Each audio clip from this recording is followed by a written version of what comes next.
Soliday! So this is the last part of my sternal mass surgery journey. Ipapakita ko yung picture bago ang operation. Ito yung picture. Unang pumasok yung operation day ang anesthesiology. So IV tsaka epidural sa likod, doon padadaanin ang anesthesia. Ang second team ng doctors na pumasok ay ang thoracic surgeon team. Sila ang magtatanggal ng sternal mass tumor na nasa taas ng dibdib ko. Ang third team ng doctors na pumasok sa operating room ay ang plastic surgeon team. Sila ang magre-reconstruct ng tinanggal na tumor sa akin.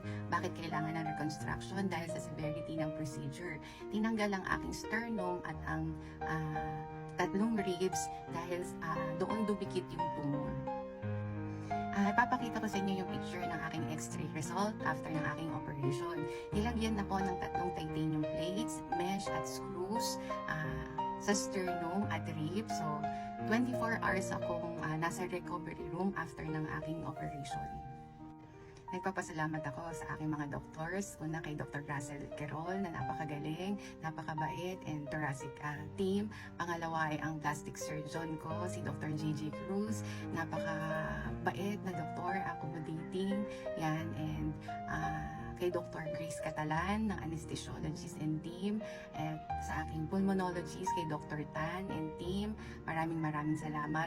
At kay Dr. De Leon na talagang nakabantay sa akin all throughout ng aking opera. Maraming salamat po.